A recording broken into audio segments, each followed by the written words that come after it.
트럼프 대통령의 관세로 미국 빅3 자동차 제조사인 스텔란티스가 3조 7천억 원의 단기 순손실을 예상할 정도로 휘청이고 있습니다. 실제로 상반기 미국의 경기 선행지수 LEI가 지난해 하반기보다 훨씬 빠른 속도로 감소해서 경기 둔화세가 두드러진 것으로 나타났습니다. 뉴욕에서 이승윤 특파원입니다. 크라이슬러와 지프, 램 등의 브랜드를 보유한 미국 3위의 자동차 제조사인 스텔란티스.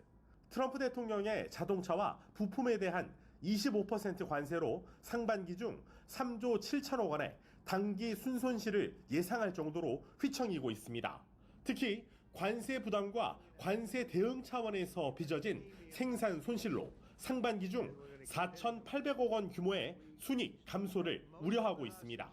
A lot of people in the industry have been looking at a very stretched consumer as of late. If you just look at credit card delinquency rates, auto loan delinquencies, affordability of housing, affordability of autos.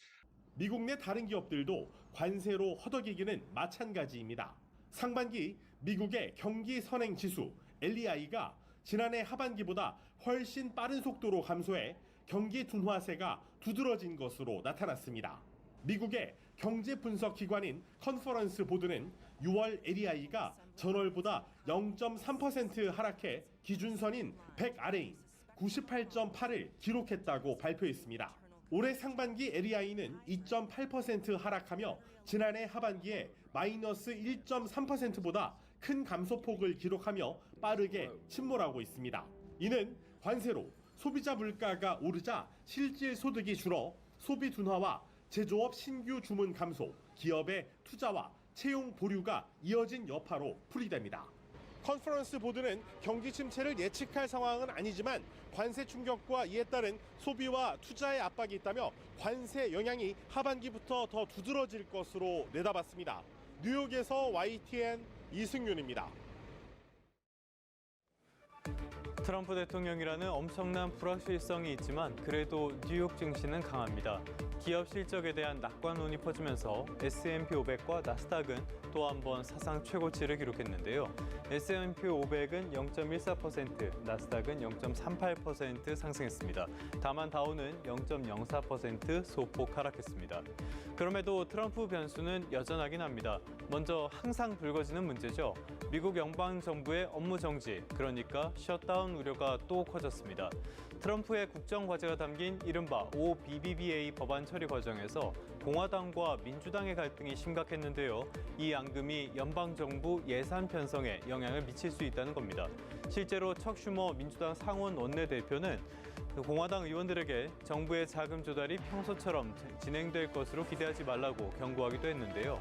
일방통행 트럼프에 민주당이 예산 문제로 반격에 나선다면 증시의 불확실성은 커질 수 있습니다.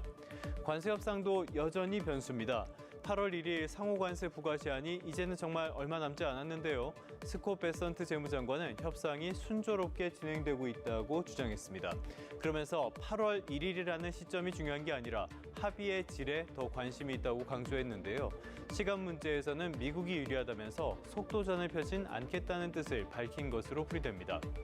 미국 경제와 관련한 지표는 탄탄한 듯 부진한 듯 헷갈리게 나옵니다.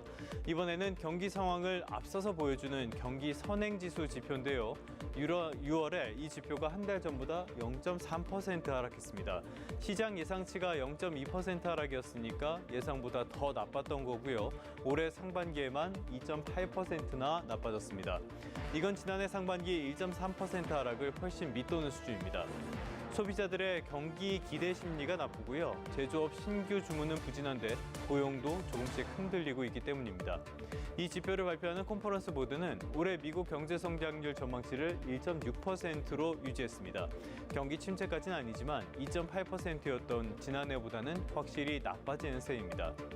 간밤 특징주로는 코어 위브를 꼽아봤습니다. 인공지능 칩, 클라우드 서비스 등을 제공하는 데이터 센터 기업인데요. 엔비디아와 마이크로소프트 같은 빅테크를 주요 고객으로 두고 있죠. 이 회사가 15억 달러, 우리 돈으로 2조 원가량의 채권을 발행할 예정이라고 밝혔습니다. 이게 호재가 됐습니다. 고객 수요가 많으니까 자금을 더 조달할 필요가 있다는 뜻으로 받아들여진 건데요. 주가는 한때 7% 넘게 오르다가 장 막판에 오름폭을 많이 반납했습니다. 최종적으로 1.51% 올랐습니다.